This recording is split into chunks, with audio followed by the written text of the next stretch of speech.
Hello दोस्तों, स्वागत आप सभी का आपका अपने चैनल बेसिक नॉलेज में। तो कैसे हैं आप लोग? आशा करता हूं मस्त है, स्वस्थ है और पढ़ाई बहुत जबरदस्त करें। दोस्तों, इस वीडियो देखने के बाद आप लोगों का जो मैथ का डर है वो बिल्कुल आपके दिल से निकल जाएगा और बोलोगे सर जी हाँ, मैं भी मैथ में 90 प्लस स्कोर कर सकता हूँ। मैं जैसा आप लोग कर रहा हूँ कि अभी से भी अगर मेरे साथ जुड़कर आप मैथ पढ़ते हो तो बिल्कुल 95 प्लस स्कोर कर सकते हो। बस जो मैं पढ़ा रहा हूँ उसको पढ़ो, ध्यान से समझो। चलो देखते हैं दोस्तों, आज के वीडियो देखने के बाद ये जो अभी मैं बताने वाला हूँ इस टॉपिक से एक भी सवाल आपका नहीं छूटेगा। ऑब्जेक्टिव में करीब 4 से 5 नंबर और प्लस सब्जेक्टिव का आप लोगों का कंप्लीट होगा। तो ऑब्जेक्टिव में तो एक भी सवाल नहीं छूटेगा, ठीक है। और ऑब्जेक्टिव में बिल्कुल 40 में 40 स्कोर कर पाओगे। दोस्तों, जितना सारा वीडियो में अपलोड करूंगा उसको जरूर देख लेना, ठीक है। जिस पर पिछली बार विद्यार्थी एक भी गलत नहीं किया था, आप लोग भी नहीं करोगे। तो बस मेहनत करो थोड़ा सा, जो बचे हुए दिन है, अब इतना सा दिन तो मेहनत करना है, कर लो ना। 40 में 40 आ जाएगा ऑब्जेक्टिव में, क्या ही सीन होगा, समझ रहे हो। चलो शुरू करते हैं, गणित का डर को खत्म करते हैं इसमें। तो दोस्तों, ये आप लोग का चैप्टर 3, ठीक है, चैप्टर 3। और इसमें दोस्तों बहुत इंपॉर्टेंट क्वेश्चन है। सबसे पहले इसमें कुछ रूल्स आप लोग को याद रखना पड़ेगा, ठीक है। दो चरों वाले रैखिक समीकरण है, इसमें कुछ रूल्स देखो क्या है। इसमें देखो समीकरण किस प्रकार रहता है, दो चर वाले रैखिक समीकरण कैसा रहता है। पहला हो जाएगा a1x plus b1y plus c1 equal to हो जाएगा 0। ये समीकरण एक हो गया। एक होता है a2x प्लस b2y और प्लस c2 इक्वल टू 0। ये समीकरण 2। ये समीकरण 1, समीकरण 2। दो चर वाले रैखिक समीकरण इसे ही हम लोग बोलते हैं, ठीक है। समीकरण 1, समीकरण 2। अब दोस्तों इसमें कुछ भी रह सकता है, एक की जगह 5 6 7, मतलब a1 b1 c1 a2 b2 c2। इसकी जगह कोई नंबर रह सकते हैं 1 2 3 4 5 कुछ भी। जैसे यहाँ पे देखो x minus 2 1 x minus 2y बराबर 0 हो गया। 3x plus 4y minus 20 equal to 0 हो गया। अभी सिर्फ इसको समझ लो और इसके बाद जब क्वेश्चन बताऊंगा तो और समझ में आ जाएगा अभी, ठीक है। चिंता मत करो, हर एक चीज समझ में आएगा। तो देखो यहाँ कोई भी समीकरण जो होता है क्या, a1x plus b1y plus c के रूप में होता है। तो a1x x से भी कुछ नहीं है, मतलब a1 का वैल्यू कितना 1 हो गया। प्लस b1y b1 की जगह क्या है -2 है, c1 कुछ नहीं है तो 0 हो जाएगा। तो हम लोग जब दोस्तों यहाँ पर a1/a2 निकालेंगे, ठीक है। a1/a2 मतलब क्या, यहाँ कुछ नहीं है, मतलब 1 और बट्टा में a1/a2 कितना है 3 है, तो 1/3 हो गया। ये हो गया a1/a2, ठीक है। अगर b1/b2 निकालेंगे तो देखो कितना होगा, b1/b2 भी निकाल लेते हैं।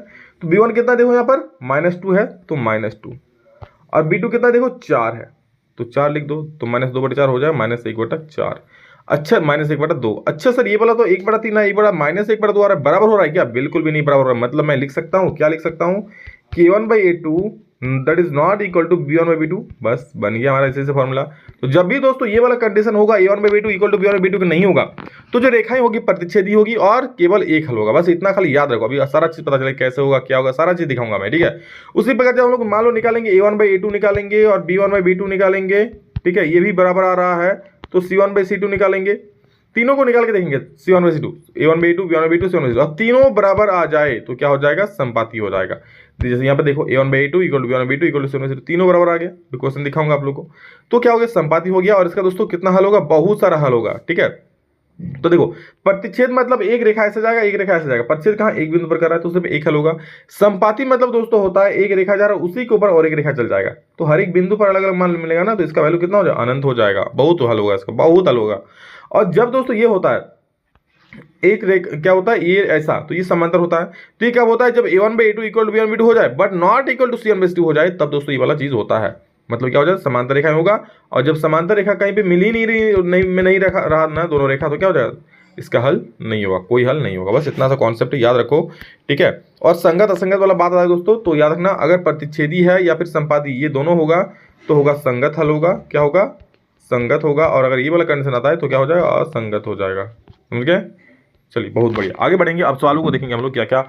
इतना आसान आसान सवाल है, देखते बनोगे। बस बोलो सर इतना आसान आसान आएगा। देखो समीकरण 2 को दे दिया है, बोला है क्या हल होगा, अधिक हल होगा, अनेक हल होगा, कोई हल नहीं होगा, 2 हल होगा।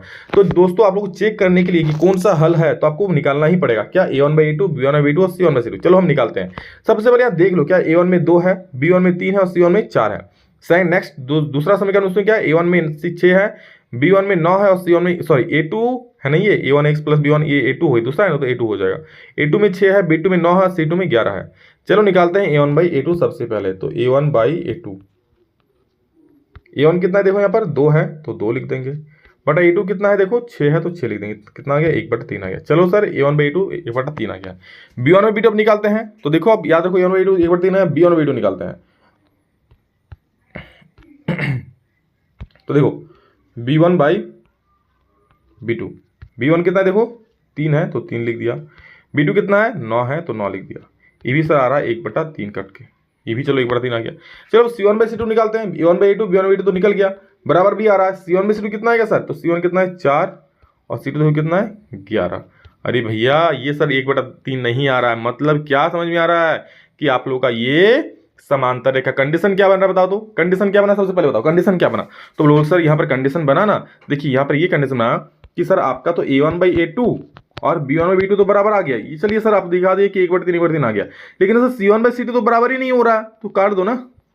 कौन सा कंडीशन हो रहा है? जब ऐसा कंडीशन होता है तो होता है समांतर, और ऐसे में कोई हल नहीं होता है। आप लोगों को बताया ना मैंने अभी, तो इसका कोई हल नहीं होगा।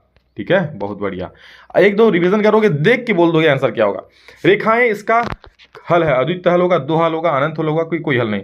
तो सेम में सब में वही आपको A1/A2 B1/B2 C1/C2 निकालना ही होगा।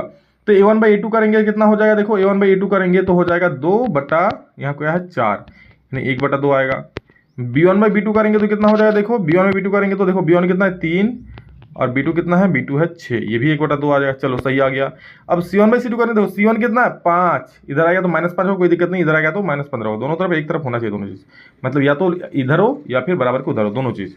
C1/C2 करेंगे तो हो जाएगा 5/15 जो कि आएगा 1/3, मतलब ये 1/3 हो रहा है, मतलब क्या बराबर नहीं हो रहा है। ये 1/2 आ रहा है ना, और ये 1/3, मतलब क्या आ रहा है? कंडीशन ये आ रहा है कि A1/A2 इक्वल टू तो हो जा रहा है दोस्त B1/B2 का, but it is not equal to क्या? C1/C2। मतलब क्या होगा? जब होगा तो कोई हल नहीं होगा, यानी कि कोई हल नहीं है। डी हो गया, समझ गए? रैखिक समीकरण युग्म दिया है x बराबर a और x बराबर b का ग्राफ या निरूपण होगा। ठीक है, तो x बराबर a और x बराबर b, मान लो x बराबर 5 और x बराबर 3। आप लोग ये x अक्ष है, ये क्या है? ये x अक्ष है। x बराबर मान लो 5, तो x बराबर 5 क्या होगा? मान लो x बराबर x का वैल्यू कितना है 5 है, तो x का 5 मान लो यहाँ पर x का 5 आएगा, तो x का 5 यहाँ पर काटेंगे तो कैसा? ऐसा रेखा होगा ना। और x बराबर b और एक है तो ऐसा रेखा होगा, मतलब दोनों ऐसा ही रेखा होगा ना, तो समांतर ही तो होगा, तो कैसा रेखा हो जाएगा? समांतर रेखाएं हो जाएगा। समझ गए? चलो बहुत बढ़िया। नेक्स्ट क्वेश्चन देख लो। समीकरण युग्म A1 x B1 C1 दिया हुआ है, सब कुछ दिया हुआ है। बोल रहा है क्या? यदि A1/A2 not equal to B1/B2 हो तो समीकरण युग्म क्या होगा? मैंने पहले ही बताया, जब बराबर नहीं होता है तो इसका क्या होगा? बिल्कुल अद्वितीय हल होगा। जब A1/A2 not equal to B1/B2 हो जाए तो सिर्फ एक हल होता है, समझ रहे हो? क्योंकि ये एक जगह प्रसिद्ध करता है, इसको प्रतिच्छेदी रेखा बोलता है ना। रेखाओं 2x + 3y = 5 और 4x + 6y = 15 में कितने हल है? यहाँ पूछा है कितना हल है, तो ये शायद क्वेश्चन पहले बताएगा, यहाँ पर सेम क्वेश्चन था लेकिन अलग सा आपको क्वेश्चन यही था। तो देख लो कितना हल है, निकाल लो भैया। तो A1/A2 निकालोगे, A1 बाई क्या निकालोगे? A2 निकालोगे तो आएगा 2 बटा में आएगा 4, इसका आएगा 1 बटा में 2। अच्छा B1/B2 निकालोगे, B1/B2 करोगे, B1 कितना है सर? 3 है, बटा में है 6, ये भी 1/2 आ गया। चलो बहुत बढ़िया। अब 5/15 करोगे तो 1/3 आ जाएगा, मतलब पहला दो को तो बराबर हो जा रहा है, तीसरा बराबर नहीं हो रहा है। मतलब क्या हो रहा है? A1/A2 हो जा रहा है बराबर B1/B2 हो जा रहा है, but not equal to C1/C2 हो रहा है। ये चीज आपका हो रहा है। तो ये चीज जब होता है तो कोई हल नहीं होता है। ऑप्शन नंबर सी मार दो। अगला सवाल है क्या कि यदि रैखिक समीकरण युग्म असंगत है तो उनके द्वारा निरूपित दिखाएं। अगर दोस्तों असंगत है तो क्या होगा? कोई हल नहीं होगा। असंगत है तो समांतर है, संगत है तो प्रतिच्छेदी होगा, या फिर क्या होगा? संपाती होगा। याद रखना, अगर संगत रेखा बोल रहा है तो क्या होगा? प्रतिच्छेदी होगा या फिर संपाती होगा। और दोस्तों असंगत होगा तो क्या होगा? कोई हल नहीं होगा, यानी कि समांतर होगा। समझ गए? तो यहाँ पर बोल रहा है कि असंगत कब होगा? जब समांतर होगा।